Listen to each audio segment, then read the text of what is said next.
今日嘅 MC Yoyo，咁好多謝大家啦，即係參加今日嘅活動啦。咁今日個主題咧係關於究竟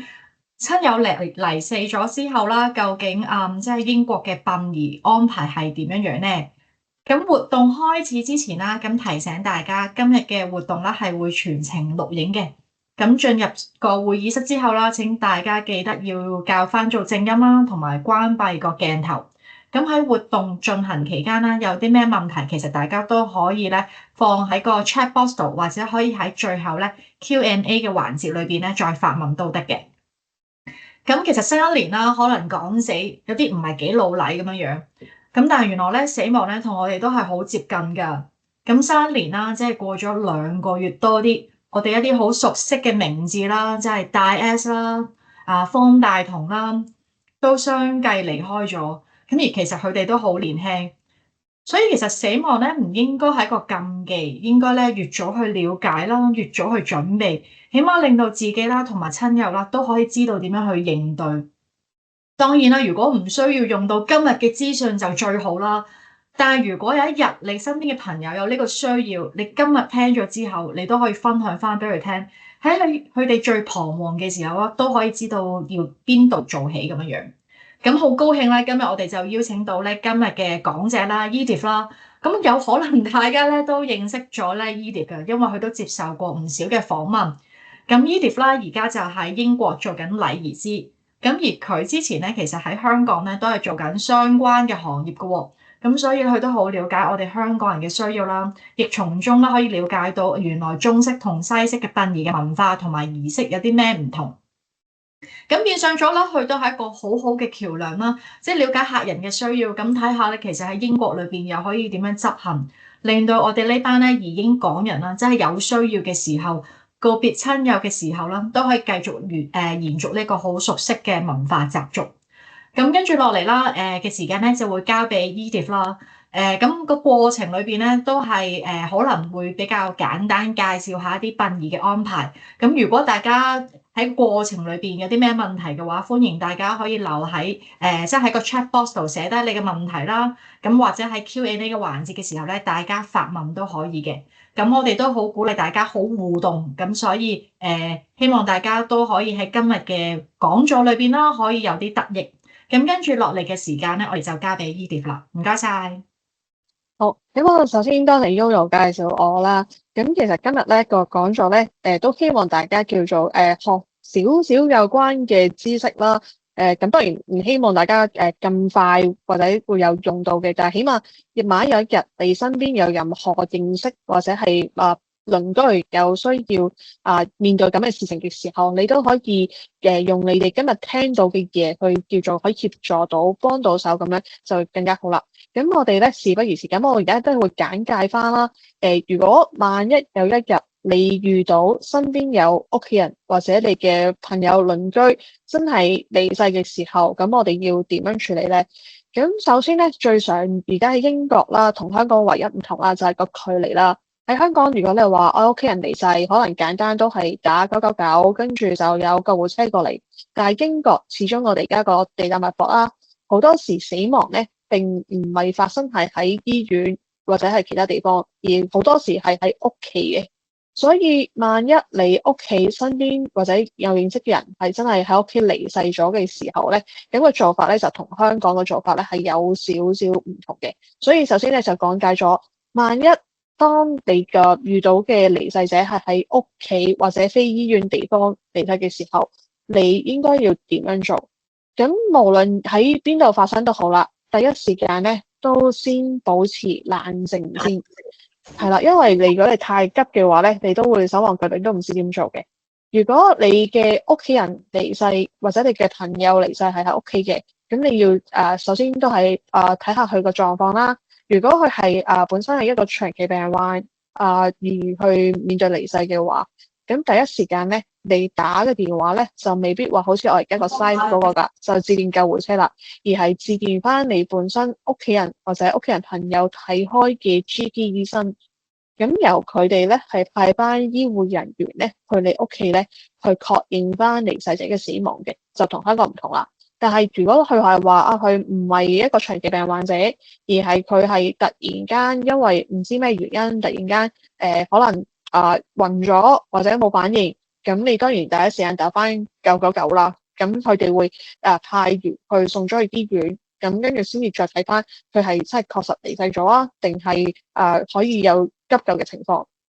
咁而每當我哋聯絡無論係 GP 啦或者救護人員嘅時候啦，都係清晰將你嘅個人資料啦、地址啦咁嘅資訊咧，就俾翻聯絡人員，等佢可以作出最適當嘅安排。如果你話確實係屋企離世咗啦，你哋自己都認知咗佢係冇咗呼吸，咁就會係聯絡翻當地嘅 GP 或者醫院，咁就派員過嚟，然後先至再聯絡翻你哋當區認識嘅殯儀公司，由殯儀公司將遺體接翻去殯儀館。但係如果佢嘅死因係好突然啦，亦都係有機會可能需要做進一步嘅解剖嘅話咧，咁咧就會係安排個遺體咧先至會去到本地嘅殮房嘅。咁我哋可以去下一張，咁呢度都係啦，講翻醫院離世同埋喺屋企離世狀況啦。咁如果而家喺英國嘅話咧，無論喺醫院離世同屋企離世咧，都係由翻我哋叫做醫生同埋驗屍官佢哋啦，去做翻一個死亡嘅認證。當佢出到一個醫學嘅文件嘅時候咧，我哋先至可以再進一步憑住呢個記錄咧，去翻你當地嘅 council 咁去登記翻個死亡證。所以咧，呢一個咧都係要等醫生出咗個死亡文件，先至可以再進下一步嘅登記嘅。咁而當你要接手要去登記呢個文件嘅時候咧，究竟有邊啲人可以登記，或者要登記有啲咩資料咧？基本上咧，凡係離世者嘅家人啦、佢嘅朋友啦、認識嘅人啦，甚至部分 funeral director 咧，其實都係可以協助咧去做呢個死亡登記嘅。咁而當你登記個死亡嘅文件嘅時候咧，咁都係需要翻佢嘅一啲個人資訊啦，一啲個人嘅資料，例如佢究竟係結咗婚定未結婚，會唔會已經登記咗呢度嘅本地醫療服務，有冇一啲本地嘅資料，咁佢哋嘅最後嘅職業啦、住所啦，究竟佢有冇喺度領取任何嘅一啲benefit 啦，咁呢個資料咧都會係喺你喺 council 登記嘅時候咧，佢會問到嘅問題嘅。咁而當你登記嘅當日咧，其實同一時間亦都會係即時可以簽發咗張死亡證出嚟㗎啦。咁至於你話張死亡證究竟要攞幾多個副本，就視乎翻個家屬佢屋企人嘅需要啦。一般我哋都會建議咧，喺登記嘅時候咧，最可以都可能攞4至5個嘅即係個副本，咁係方便去處理私人嗰個嘅身後事啦，同埋去辦理各項嘅證件手續咁樣。咁而當你去申請呢個文件嘅時候咧，佢每一個嘅副本咧個價錢咧，如果以我係身處喺倫敦嗰邊嚟計啦，喺倫敦嘅話，你住翻咧就大概12.5磅一張嘅。咁你要攞幾多個副本，佢就會照收呢個嘅啫。但係如果你話你今次冇攞到之後，可唔可以再補領咧？如果發覺唔夠嘅話，係可以嘅。不過咧，你就可能要再約個期再去做啦。所以當你喺 council 即係我哋嗰度登記個死亡證嘅時候咧，咁如果你話夠冷靜嘅話，咁就攞多幾個副本，就方便日後去處理佢嘅所有資產啊或者銀行嘅戶口需要，咁就會比較好啲啦。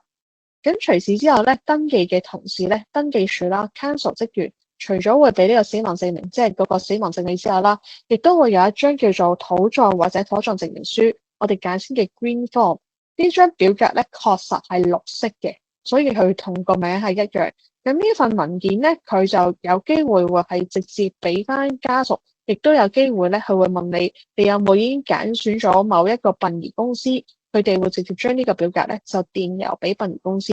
主要呢一個咧就係我哋叫做係俾殯儀公司去處理一個死亡或者係土葬用嘅必須文件嚟嘅。所以無論你係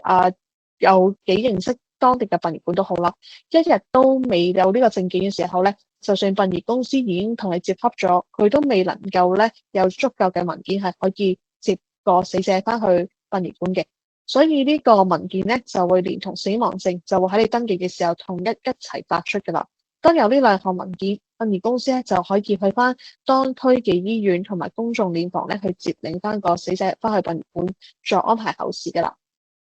咁至於社會保障證書咧，就如果我哋日後即係已經正式成為英國嘅公民啦，咁係可以申請到 benefit 嘅話咧，咁如果你係喺財政上或者經濟上有困難咧，係確實可以申請呢一個叫做 DWP 呢一個叫做一個殯葬嘅一個津貼，係可以協助去辦理呢個後事嘅。而家以今年嚟計啦，英國嗰個殯葬津貼咧，最高嘅申領額咧係1000磅嘅。咁可能你未必話即係完全可以足夠係叫做可以支付晒成個殯葬嘅費用噶啦。咁但係咧，作為一個叫津貼咧，都係可以幫到手嘅。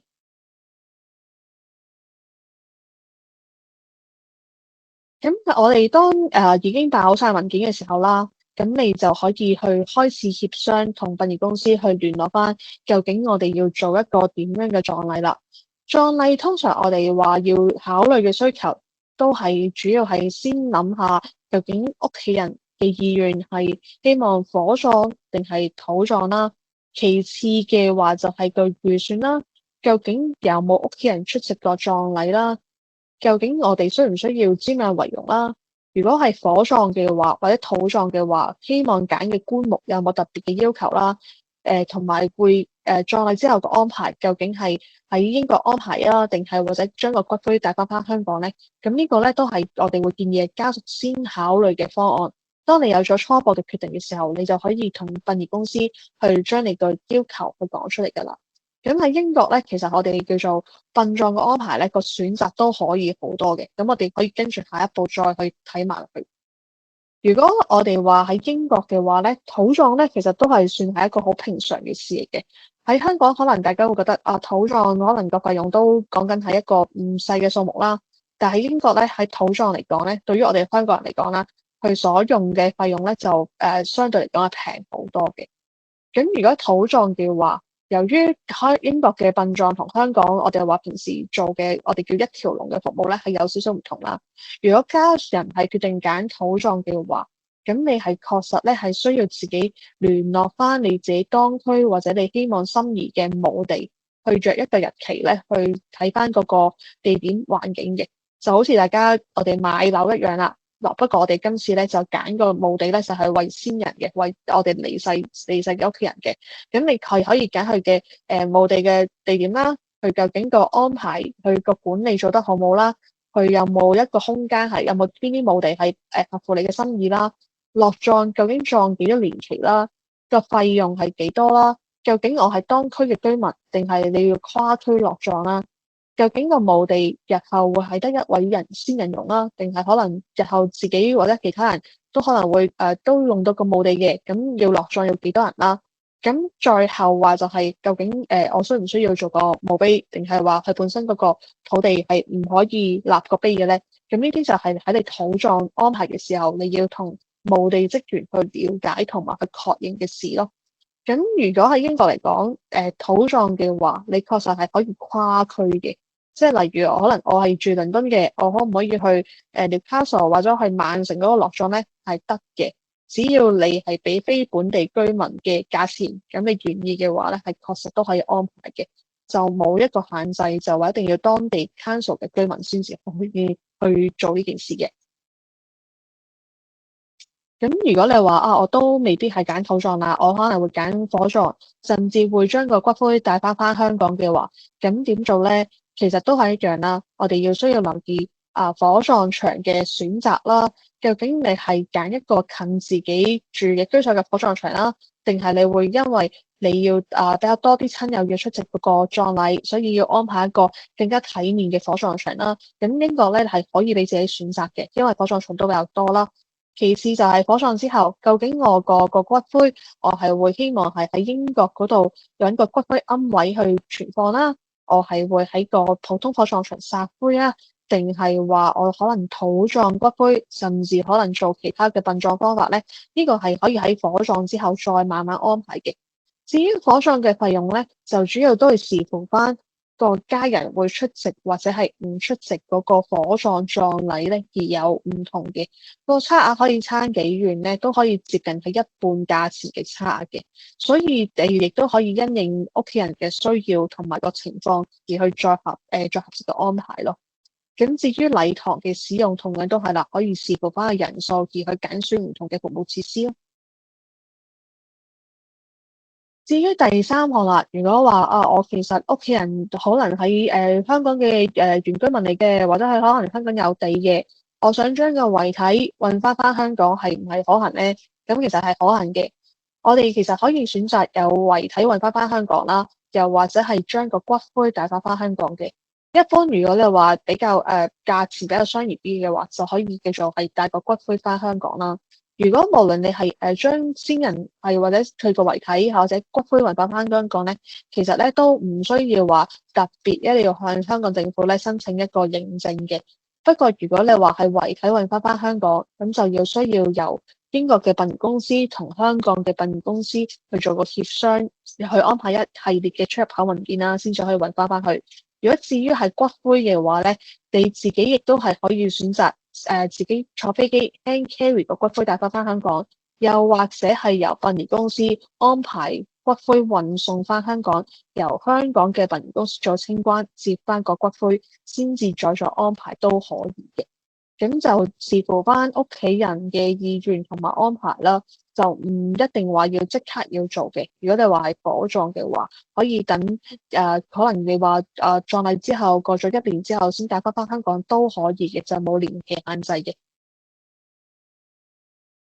咁至於啦，如果真係喺文件方面，如果係土葬嘅話咧，因為基本上都係要由香港嘅殯儀公司去協辦啦，而且做香港文件嘅清關啦。咁申請人同埋香港嘅殯葬公司咧，其實都會去食環署度咧去申請翻一啲出入口文件許可證咧，先至係可以安排個遺體運翻香港嘅。咁至於文件方面咧，香港嘅殯儀公司都可以協助家屬咧去辦理嘅啦。咁至於火葬嘅話咧，咁如果你話係火葬自己帶翻香港嘅話咧，咁就相對嚟緊文件冇咁多。但係如果你話帶咗翻香港要申請香港嘅一啲政府嘅龕位嘅話咧，咁亦都係需要去翻香港食物環境署啦嗰度申請翻啲文件先至可以做。如果私人骨灰龕位嘅話咧，就視乎翻嗰個骨灰龕位嘅持牌人究竟去接受啲乜文件，我就有啲咩資料補交俾佢哋啦。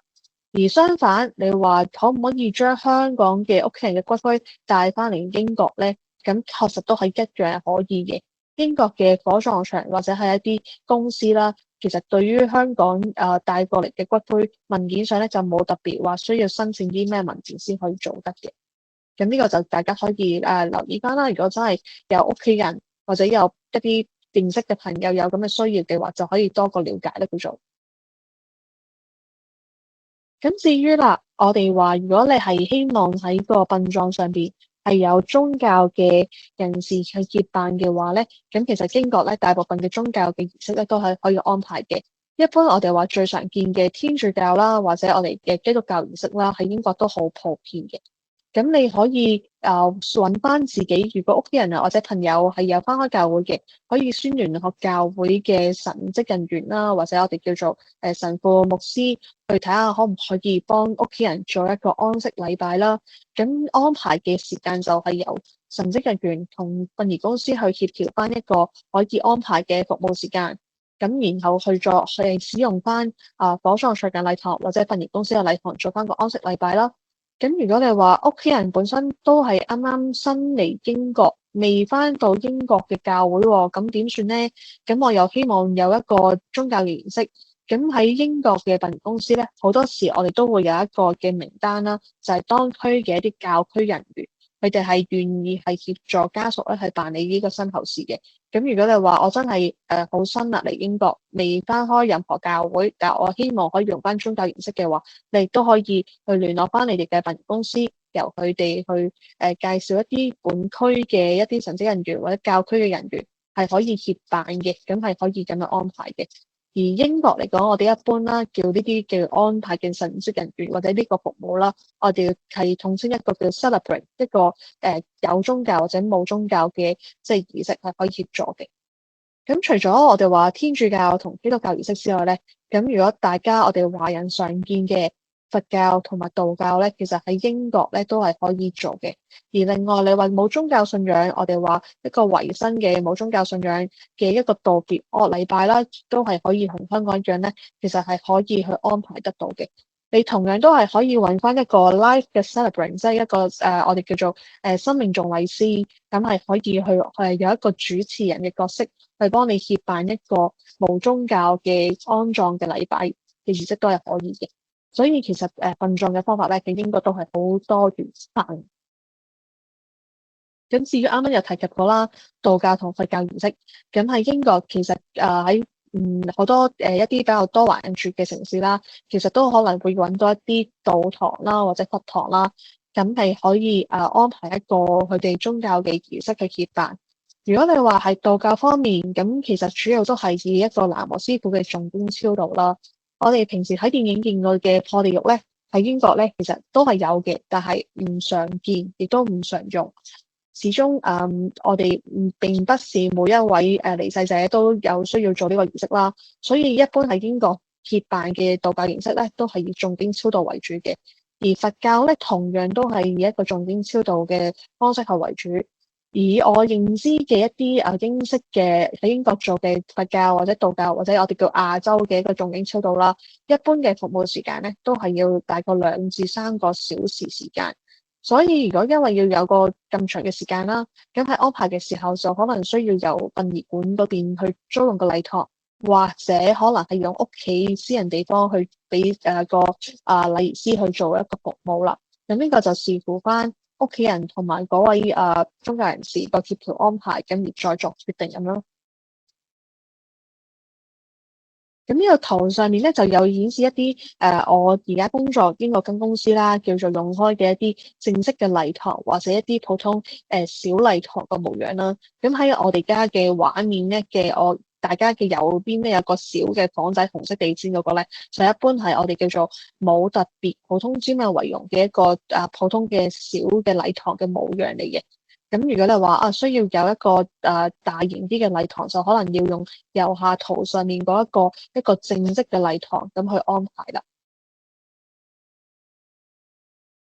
咁而英國大家可能有陣時出街都無意中會見到有一啲馬車喺條街行過嘅。咁喺馬車殯葬嚟講咧，自2次世界大戰嚟開始啦，咁英國其實就已經一直都有呢個馬車出殯嘅傳統噶啦，比起而家我哋現代化嘅靈車。咁喺英國如果要租用個馬車嘅，究竟會唔會話係一個天價嘅服務咧？其實都係唔係一個天價嘅服務嚟嘅。以我哋而家喺左圖見到嘅我哋話叫有2對馬啦，咁樣嘅一個馬車嘅靈車嘅服務嚟講咧，咁大概嘅價錢咧，以2025年計啦，就係大概1800磅，咁就係可以安排一個馬車出殯噶啦。如果你話我唔係好中意咁英式呢種喎，咁平時出殯係會用邊一種嘅車嘅咧？咁喺大家圖上邊嘅左下方，你會見到2個私家車嘅，嗰個就係一般我哋話英國成日見嘅靈車嘅選擇。咁留意翻啦，英國嘅靈車咧，同香港大家或者亞洲見嘅靈車咧係唔同嘅。英式嘅靈車咧，其實係一個玻璃嘅透明嘅一個棺木嘅車卡嚟嘅。咁我哋嘅家屬啦，甚至係職員啦，其實都唔能夠坐喺車嘅後邊，主要真係淨係得離世仔可以用嘅啫。咁由於係嗰個玻璃嘅車嘅箱嘅關係啦，所以好多時咧，我哋都會係有啲屋企人啦，都會係遞一啲花啦、一啲花圈啦、一啲大嘅花啦，咁就會係擺喺棺木嘅側邊做一個裝飾。如果唔係咧，睇落去咧就好似有少少比較冷清啲。至於右手邊你見到有啲我哋話啲貨車啦，甚至電單車啦。如果你話有特別有要求嘅，可能一啲農作物嘅土嗰啲土耕車都其實都可以作為一個靈車嘅。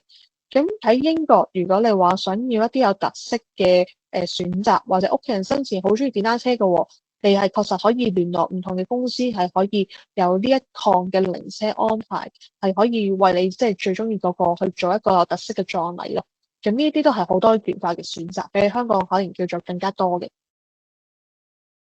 咁除此之外啦，如果話大家牽涉到我哋嘅葬禮一定會有唔同嘅骨灰同埋骨灰盒棺木啦。英國嘅棺木咧，我哋一般都係叫做英式棺木啦，我哋叫做 English coffin。咁佢嘅形狀係點嘅咧？就係平時我哋睇電影英國嗰啲吸血僵屍用嗰啲個身上身比較闊啲，下身比較修長嗰啲就叫英式棺木。而大家而家見到圖下邊嗰一種，甚至話圖下邊見到英女王嘅葬禮用嗰一種咧，我哋就叫美式嘅棺木，就係長方形嘅。或者大家之前都可能有睇過啲片段話，黑人跳呢個棺材舞咁樣，嗰個棺木咧就係一圖右下方嗰種嘅美式棺木嚟嘅。咁無論兩款棺木咧喺英國都係叫做比較常見嘅，就視乎翻睇下屋企人佢嘅選擇要求啦。但係如果你話屋企人選擇係一個土葬嘅話，而你亦都希望可能用翻長方形嗰種嘅棺木嘅話，你就要確認翻墓園嗰邊嗰個落葬嗰個墓穴嗰個大細係能唔能夠可以放到美式棺木啦？因為始終佢個空間同埋要求會比較多啲啦。至於圖上面左手方你見到嘅玉鐘咧，喺英國咧係確實係比較少用啲嘅。主要係因為我哋英國啦，我哋火葬完之後咧，個骨灰咧個碎片咧係冇香港嗰種咧會有叫做特別磨細啊，所以香港平時用嘅玉鐘咧，未必裝得快喺英國火葬出嚟嘅骨灰嘅。你哋話可能香港，我想中意香港嗰啲玉鐘喎，帶過嚟擺英國嗰度得唔得咧？係可以運過嚟，但係真係要確保個容量係合適先至可以用咯。如果唔係就會出現咗個骨灰罌裝唔晒個骨灰嘅情況噶啦。咁至於骨灰龕位咧，喺英國其實都唔係話好難揾嘅。左手邊咧圖嗰個咧就係我而家做緊公司嗰個一個骨灰龕位啦。咁就係一個稍為中式亞洲啲嘅方式。而大家喺右下圖見到嘅上圖同埋下圖見到咧，就係一啲英國嘅火葬場啦，甚至一啲墓園咧可以提供嘅骨灰龕位嚟嘅。右上方右手邊嗰張咧，就係一個叫做喺一個墓地上邊擺喺墓地上邊嘅一個骨灰龕位。而右下圖嗰個咧就比較開放式啲，純粹係一個好似格仔櫃咁樣，你就將私人嗰個骨灰就擺入去。咁當你要去拜祭嘅時候咧，咁就你係確實可以喺新手掂到個骨灰罌，甚至可以擺啲裝飾品落去嘅。咁呢啲都係叫做英國而家有嘅一啲龕位啦。咁你可以視乎翻屋企人嘅需求啦，而去再揀選一啲合適嘅設施，咁去安放屋企人。咁呢個圖咧都係見到我公司嘅一啲比較中式嘅骨灰龕位嘅設計啦。咁暫時喺英國嚟講咧，就唔多見呢一種嘅，但係都有部分嘅火葬場都會有相關嘅設施係可以俾大家選擇嘅。而亦都有部分咧，可能未必話有個骨灰龕位，而係佢係可以俾你撒灰，你有一個紀念牌可以刻翻喺個火葬場個服務設施嗰度啊嘛。咁跟住落嚟咧，我哋就好簡短，啱啱好簡短咁講咗啦，喺英國嘅殯葬嘅一啲安排流程啦，有啲乜嘢注意事項啦，究竟完咗火葬之後，我哋要點樣做啦？咁嚟緊咧，我就會即係都俾翻多少少時間喺個問答時間啦，就睇下大家有冇話針對喺邊一個項目係想知多少少，或者喺我哋叫做安排上邊有多少少嘢想問嘅，我哋就而家有個問答時間。就如果大家有任何疑問或者有啲我冇提及過，你又想知道嘅，咁歡迎大家喺問答呢度咧就踴躍發問。咁如果你話可能真係有啲嘢未必咁清楚嘅，都可以喺度提出嘅。係啦，咁唔該晒 Edith 啦，大家都可以喺 chat box 裏邊打啲問題先，咁可能大家都要啲時間消化下。咁我哋咧其實都收集咗一啲問題嘅，咁可能你哋諗緊期間，我就借助呢個機會咧去請教下 Edith 先。咁我哋收集咗一啲問題啦，其中一條咧佢就問啊，如果假設我係即係一個人過嚟。咁冇親人喺英國㗎喎，咁如果真係大吉利是我自己走咗，咁到時候應該點樣處理咧？或者係可能我係另一個 option 就係我淨係得我自己一個親人喺度啫。咁即係我個親人走咗，得我自己一個。咁其實我應該用英國嘅殯儀服務好啊，定用香港好咧？同埋兩者嘅安排或者開支上面有冇啲咩特別分別咧？咁樣。嗯。唔咁該。首先啦，就係要取決翻究竟協辦身後事嗰個係香港嘅屋企人啦，定係話你香港其實都冇聯絡㗎啦，不過英國有屋企朋友可以協辦呢？咁其實你問喺殯葬費用上面咧，個差價咧，其實就唔算好大差別嘅。如果而家以香港嚟講啦，我用一個最簡單遠出冇特別宗教儀式嘅殯葬費用，就講緊咧最相宜嘅東華三院啦，講緊佢哋而家嘅價錢咧係大概10,071、780蚊嘅。而喺英國嘅話咧，我哋做翻一個最簡單唔出席嘅火葬嘅儀式啦，就大概係港紙咧係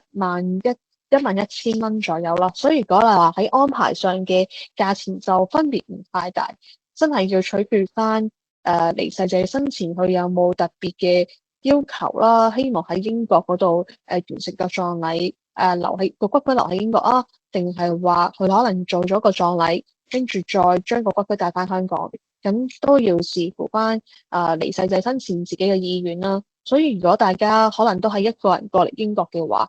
而能力上或者開始叫做會思考翻為自己嘅人生，除咗遺產之外，都會諗下日後萬一走咗要點安排嘅話，其實都係可以預早做一個生前嘅計劃啦。咁可以叫做可以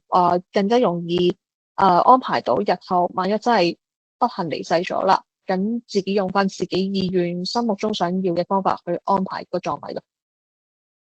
好，唔該。嗯。咁另一條問題就係，如果即係香港人咧，好不幸喺英國過咗身啦，其實翻香港咧有啲咩手續要搞？係咪即係例如話我將英國嘅死亡證拎翻去香港，然後就同佢講話係呢個人走咗啦，即係咪類似呢啲嘢，或者有冇其他嘅手續都要處理嘅咧？咁呢個咧都係大家都會想知嘅，因為咧喺香港，如果喺香港本身有唔同嘅物業資產，甚至可能你需要用到政府嘅歐米服務啦，咁其實英國嘅死亡證咧未必係受到香港嘅一啲機構去認可嘅，所以咧家屬咧喺當申領完死亡證之後咧，其實係可以聯絡殯儀館或者係自行喺翻英國政府網站嗰度啦，申請翻做一個叫做公證嘅服務。即係我哋話要將個文件合法化啦，咁我哋做翻個死亡證嘅文件合法化，即係我哋做翻個認證咧，咁佢嗰個文件咧就可以受到唔同國家要認證可以使用，咁先至可以將嗰一個受認證嘅文件咧攞翻香港去辦理屋企人嘅遺產甚至後事嘅。但係如果你話你嘅屋企人嘅遺產可能有機會喺國內喺中國大陸嘅。咁佢就可能要做多一個步驟，就係要將嗰個文件翻譯做簡體嘅中文字，先至係可以受理咯。咁呢一個咧申請係可以自行將個死亡證寄過去英國政府嗰度辦理啦。咁個費用咧，如果係自行申請嘅話咧，個費用就係45磅英鎊一張，再加埋一個特別嘅運輸嘅郵政費用。咁所需嘅時間咧，例如可能都要2至3個禮拜。但係如果你話由殯儀公司由佢哋去安排嘅話咧，就視乎翻申請人佢究竟要幾急去攞個文件啦。最快嘅特急服務咧係可以大概1個禮拜咧就可以攞翻成個認證文件嘅啦。咁就視乎翻屋企人佢自己本身嘅需要啦。但係同樣呢一個項目咧，一定要係申請者要喺英國嘅時候辦理嘅。你唔可以話翻咗香港先至再寄翻個文件去英國做嘅，係唔得嘅。解釋得好詳細，好多謝 Edith。我哋都啱啱收到3條問題啦。咁首先第一條咧就係嚟自 Mandy 嘅，佢問剛才我去翻呢一個位先嚇，一格格嗰啲骨灰龕位啦，其實有冇門嘅咧？同埋通常係咪就可以放入一個格？係咪？我諗 Mandy 係咪意思係可能一個格係咪就可以放一個骨灰龕，唔可以孖住？同埋呢啲骨灰龕係買啊定係租嘅咧？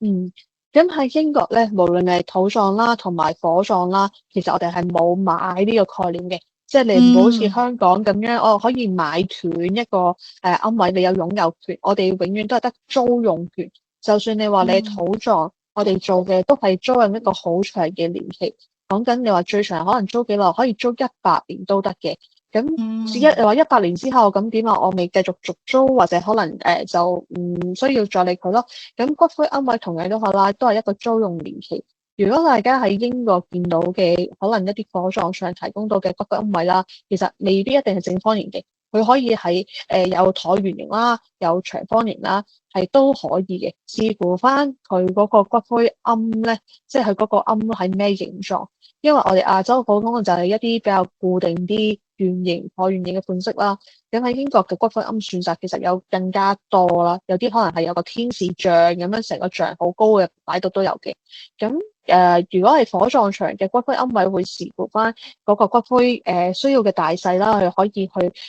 特別去設計翻一個合適嘅空間去俾你嘅。咁至於你話會唔會滿咧？由於而家英國啦，近年都開始多人關注火葬啦，好多人都會將個骨灰係擺喺啲火葬場，甚至一啲龕位。普通火葬場墓地嗰啲嘅地方咧，有機會係要等 waiting list 嘅，即係唔一定話你去申請就即刻會有位嘅，所以有機會可能你個區要等啦，有部分嘅就可能喺其他地區要揾其他跨區先至有啦。始終英國佢喺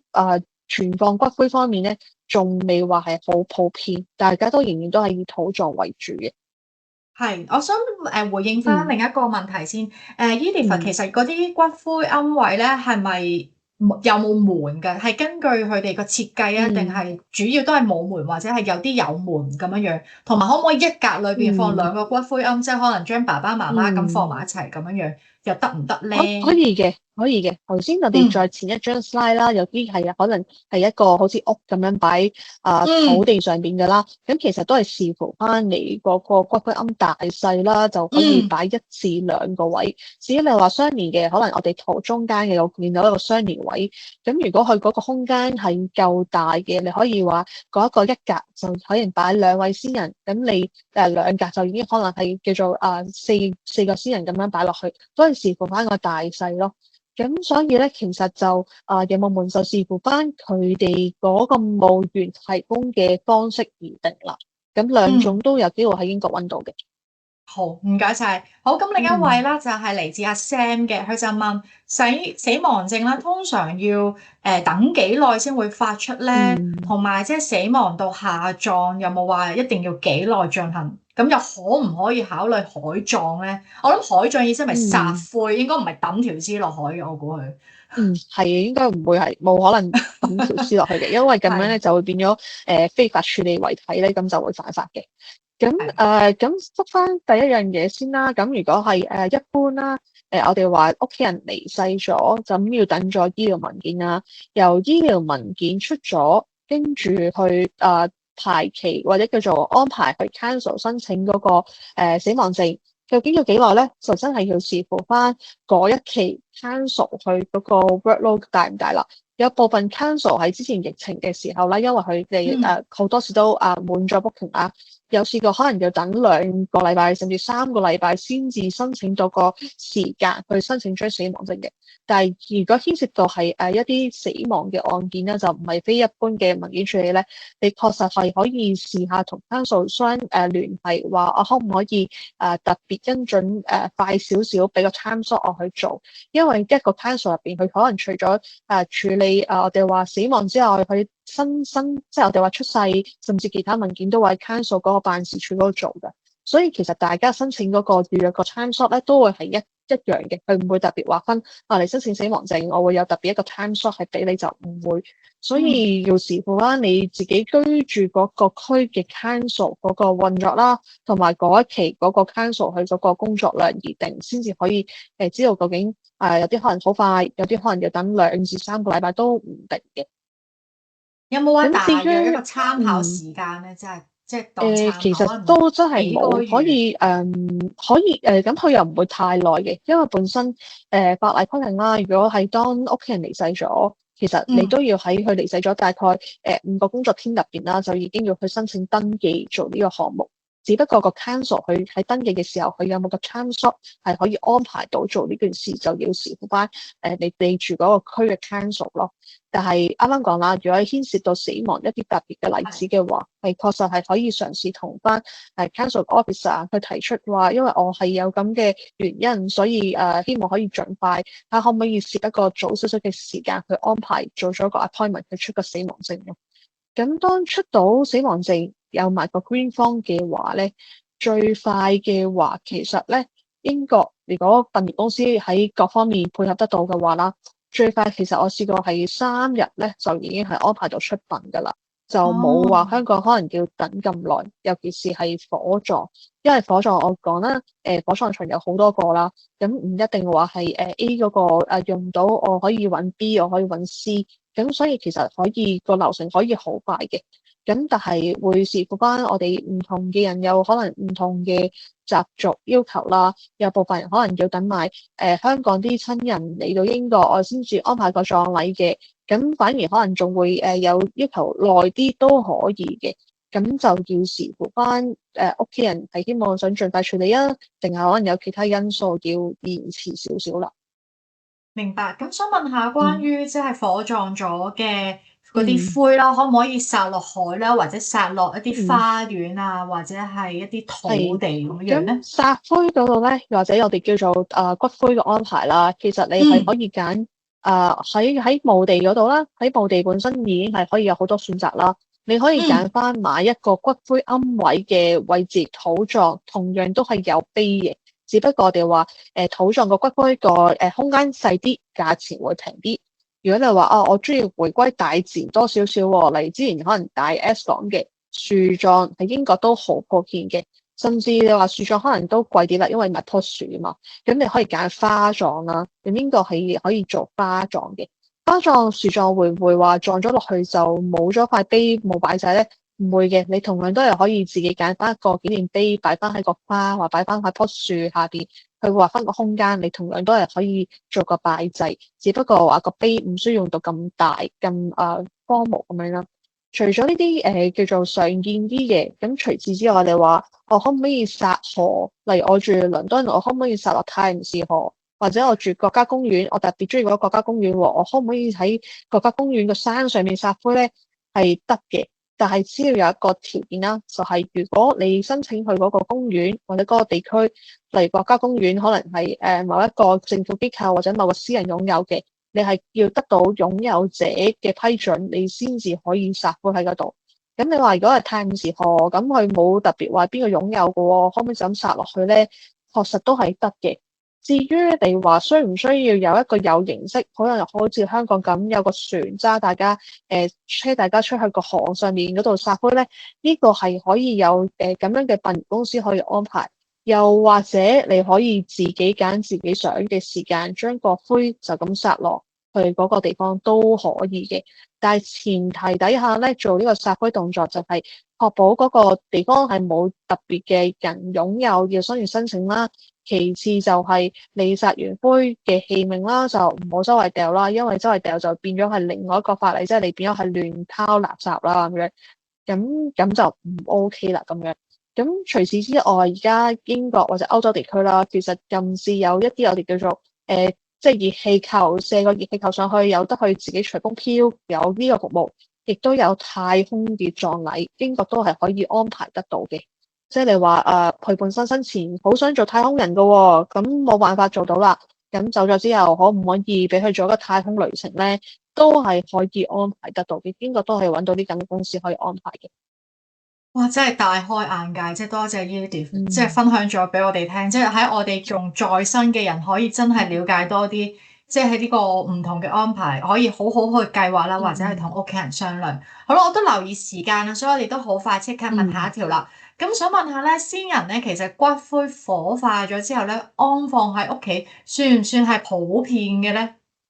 嗯。喺英國嚟講咧，英國嘅習俗上咧，就以前都係好普遍嘅，因為我哋以英國嘅文化嚟講啦，我哋唔會覺得有啲咩禁忌問題啦，所以喺英國你有陣時會見到，甚至行街你見到一啲好靚嗰啲器皿，咁其實佢哋咧都係可以攞嚟做裝骨灰嘅。所以有陣時我都會同啲朋友講笑講，啊你去人哋尤其是本地屋企人嘅屋企，有陣時見到突然間去火爐上邊有個器皿好靚喎，有個雕塑好靚喎，你又真係小心啲問清楚佢係咪裝骨灰噶啦。因為英國本土人嘅話咧，佢哋好中意咧將個骨灰咧係擺喺火爐上邊嘅。咁無論寵物啦，即係屋企人啊，都好正常嘅，佢哋唔會覺得有咩問題。但係覺得話以我哋亞洲人嘅習俗嚟講啦，我自己唔會話如果大家有某一程度嘅需要，想屋企人陪住自己一陣擺屋企咧，你問可唔可以咧？係可以嘅。不過如果你話亞洲人嘅話咧，我都會建議啦，大家可能揾翻屋企，如果有啲空間或者啲位置係比較少啲經過社會去碰撞嘅，就會俾翻個空間佢哋，咁會比較好啲啦。始終我哋都會講話，可能大家嘅磁場可能未必話咁相通，咁同埋你如果你真係擺火爐邊，你會成日都認住驚會撞跌佢啊，整到佢啊，咁你自己都影響咗自己身心個健康。所以如果你話能力可以嘅，咁俾翻佢自己住，有一個空間去住，有一個空間去存放，當然最好啦。擺屋企冇問題嘅，最緊要自己有翻個空間，唔好話成日都碰撞到或者騷擾到佢，就會比較好啲咯。好，唔該晒。咁另一位咧就問：請問可以點樣申請即係社會保障 TWP？有冇話死者家庭有幾多即係資產先可以申請咧？咁咧呢個 DWP 咧，根據翻啦，首要條件就係你要本身已經係入籍成為英國嘅公民啦，其次就係你本身屋企嗰個資產能力係本身係可以申請到本地嘅一啲 benefit，即係一啲嘅津貼啦。咁佢會根據你有冇呢一啲申請嘅津貼而去申請，即係叫做批准你申請嘅 DWP 嘅。一般嚟講咧，申請人士咧，佢就嗰個申請嗰個金額啦，佢就唔會係好似香港咁樣將個錢咧入你戶口嘅，而係佢將個申請金額咧係會入落殯儀公司嗰度。所以咧，佢個發放嘅資金咧唔會話你今日申請就會即刻批嘅。通常咧都係你申請咗先，跟住你就聯絡翻殯儀公司，話你有咁樣嘅能力去申請 DWP 啦。咁我哋殯儀公司就會將我哋嗰個殯儀入邊嘅項目嘅帳單，就會俾翻相關政府部門，咁而去申請。當個金額批咗落嚟嘅時候咧，咁政府嗰邊咧就會將嗰個金額咧就會喺，如果可以嘅話，就會發放俾殯儀公司去處理嗰個項目啦。如果唔得嘅話咧，可能需要耐啲嘅時間去做資產審查嘅話，佢就會都係要求翻申請人士自行將嗰個殯葬費用去清咗佢先，跟住佢就再入翻落戶口咯。所以一般如果你話申請呢個項目嘅話咧，係可以申請，不過需要時間會耐啲，同埋佢亦都唔係所有費用都支付嘅。有啲咩唔會支付咧？例如一啲非必要嘅項目，例如你話日後可能需要申請嘅骨灰龕位啦，呢一啲叫做非必要嘅項目啦，佢就唔會批嘅。佢主要叫做可以概括嘅範圍都係一啲基本係最緊要服務，例如殯儀公司安排葬禮最基本嘅服務金額，佢就會資助咯。而本身佢個金額最多都係1000磅啦，所以其實係唔能夠話好似香港咁樣係完全係 cover 曬成個殯葬嘅費用嘅。咁呢個就如果大家入咗籍成為英國公民嘅時候，就都可以留意下自己日後可唔可以申請呢一個津貼咁樣咯。明白，唔該晒。咁跟住另一位就問：一般咧，其實殯葬公司咧會唔會向家屬都介紹翻嗰區嘅即係喪親輔導服務資訊咁樣？咁呢個咧其實主要咧都會係由如果係醫院離世嘅話啦，咁或者係通常都係由部分醫院咧，我哋會有一個叫做 bereavement 嘅 department。咁佢哋咧係可以由屋企人去聯絡佢哋啦，去攞翻一啲當區嘅殯葬資訊啦，甚至如果你話可能心理上有一啲即係嘅輔導服務，咁其實都會佢哋可以提供啦。而殯儀公司咧就如果有屋企人有咁嘅需要，佢哋都可以有一啲咁資訊咧，係可以分享翻俾家屬嘅。好，唔該晒。另一個問題咧就比較複雜少少啦，咁我嗯只可以講話請 Edith 俾一個參考嘅數目，因為其實嗯有位參加者咧就想問，其實骨灰位啦、火葬嗯啦或者係土葬，其實大約係幾多錢？咁我估即係嗯唔同區域啦，或者係唔同你嘅要求唔同啦，其實都個價錢都有唔同。但可唔可嗯以即係 Edith 你都從你嘅經驗分享下，其實可能喺倫敦嗰邊。即係大約嗯個 range 啦，或者 average 啦，俾大家即係參考一下。嗯特別講到就係話，其實骨灰龕啊、火葬又好啊，即係嗯甚至係骨灰龕都好，都唔可以賣噶嘛，即係都可以，只可以嗯租。可唔可以都有少少參考？就係你提供嗰個價錢之外，其實有冇話租係又會幾耐咁樣樣咧？咁可以做一個參考咯。嗯。唔該。咁我逐項介紹啦。如果係土葬嘅話，如果係倫敦地區嘅話，居民啦，自己居民嘅話，基本居民咧，如果你話租用一個講緊使用一個30年期嘅土葬服務，咁個墓地費用咧，大概可以由3000幾磅去到5000幾磅都可以嘅，就視乎翻個墓地喺呢一區啦，同埋個大細啦。咁除咗墓地之外，因為都要你要刻字啦。如果用到一個土葬嘅墓地，咁刻字方面可能連埋個石碑嗰個費用大概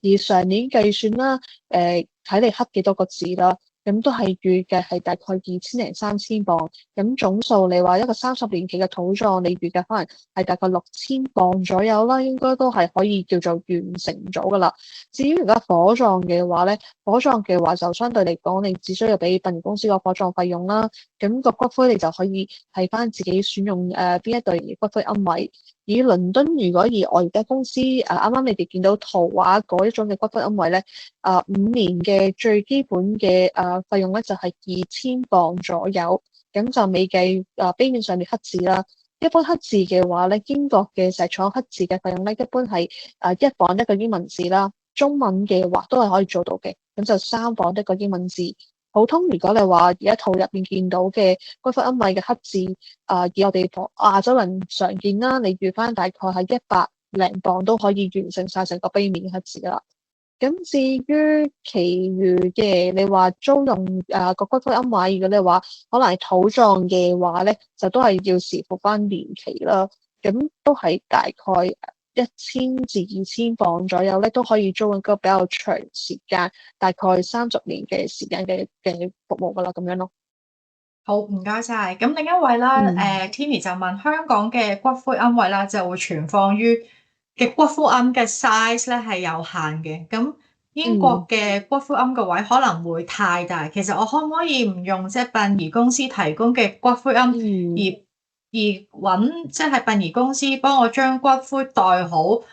令我可以即係拎翻香港放翻喺香港嘅骨灰龕咧？咁我記得頭先喺個講座裏邊都提翻，其實我哋係可以拎住個死亡證，嗯帶同骨灰帶同啲骨灰咧運翻嗯，香港嘅。咁係冇唔知錯。呢啲有冇補充咧？其實就一般，如果你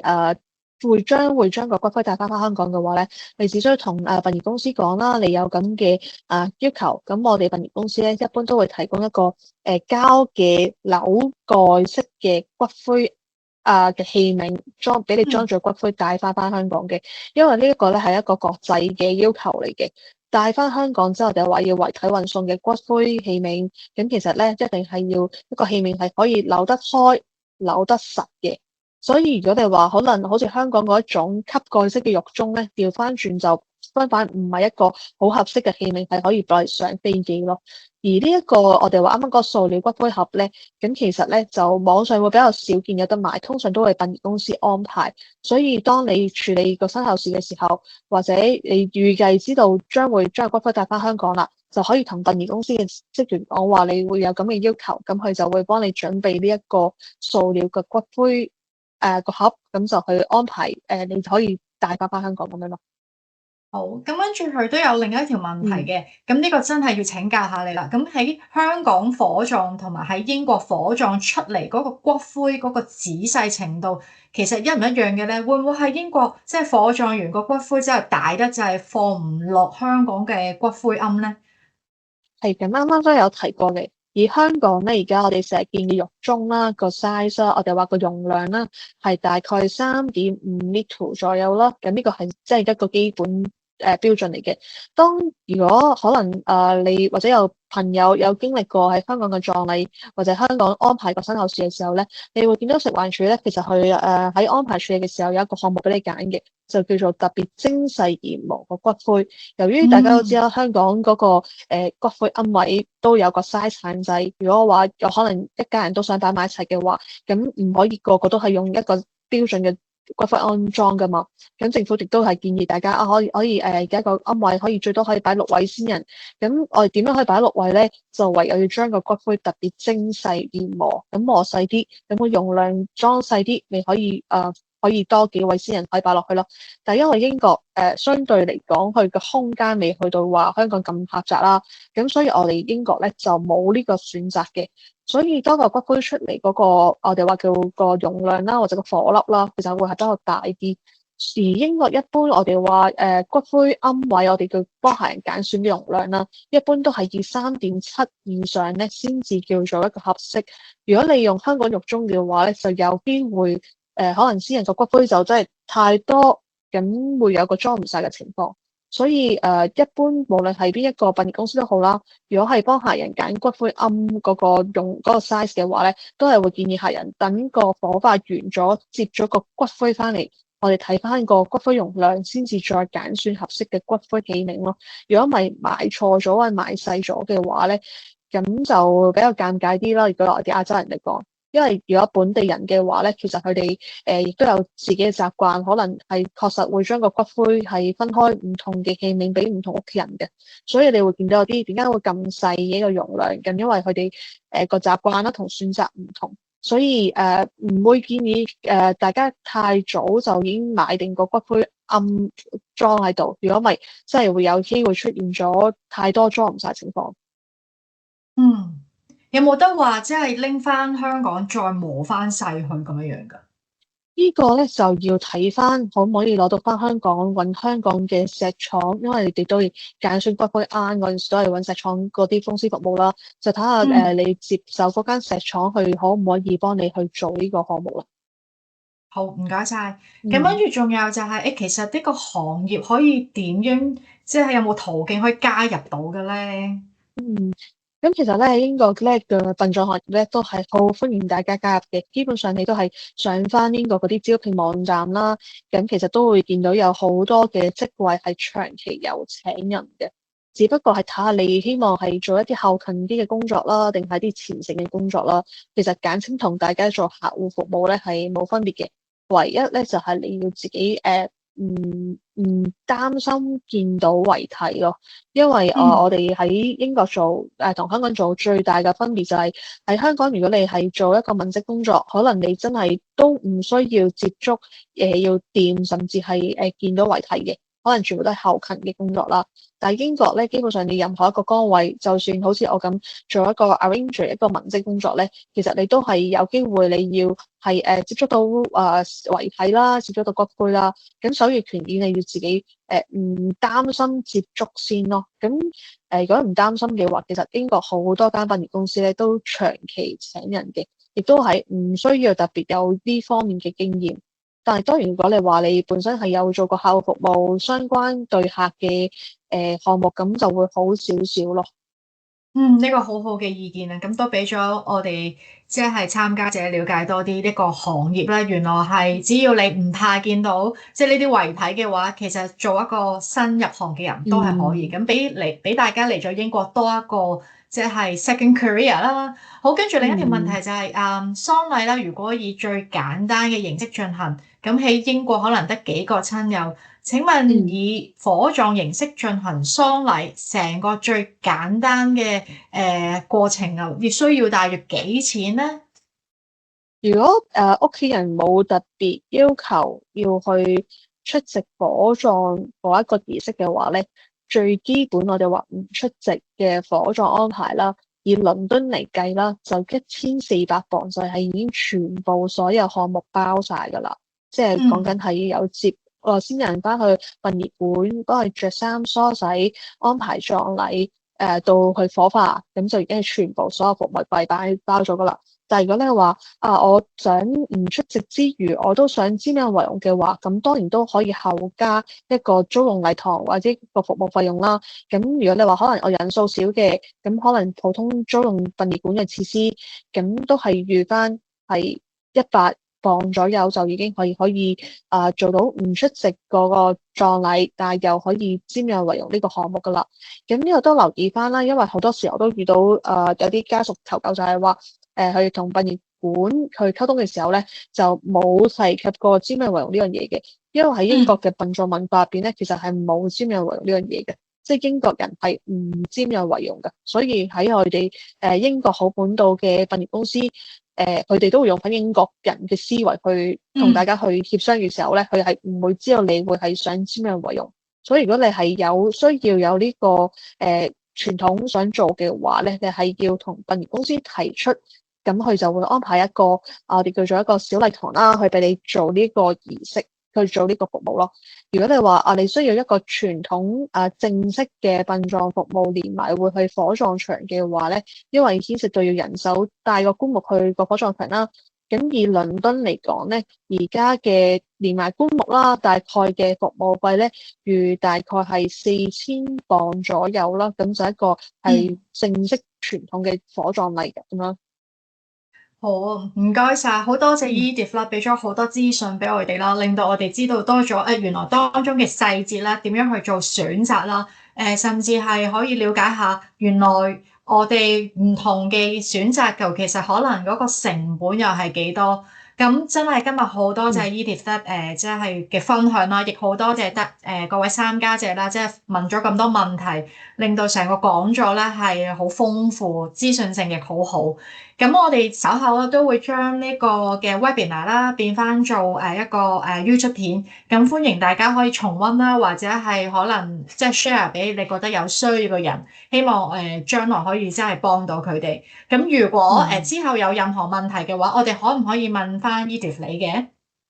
可以，如果有任何再細緻啲嘅問題，或者可能你哋有任何嘅喺安排殯葬上有任何疑問啦，其實都可以隨時聯絡我嘅。就算你唔係住倫敦都冇所謂嘅，純粹希望可以幫到大家喺你哋同殯儀公司或者係安排上面嘅協商上邊會更加容易明白咁樣咯。所以大家都可以check 翻我嗰個聯絡方法。咁如果你有任何查詢都可以直接聯絡起翻我嘅。好多謝晒 Edith。咁我哋今日嘅活動去到呢度就差唔多啦。咁除此之外咧，仲有個少少嘅宣傳啦。咁其實我哋今個月尾啦，都有關於咧即係定居同埋入籍講座嘅。如果已經報名咗嘅朋友仔，記得到時候準時出席啦。咁我去到最後，再次多謝 Edith 啦，亦多謝大家真係咁準時參加我哋活動啦，亦留到最後。希望我哋嘅活動啦，能夠繼續幫助到大家。咁祝大家有個 happy weekend。咁下次再見啦，拜拜。好，thank you，拜拜。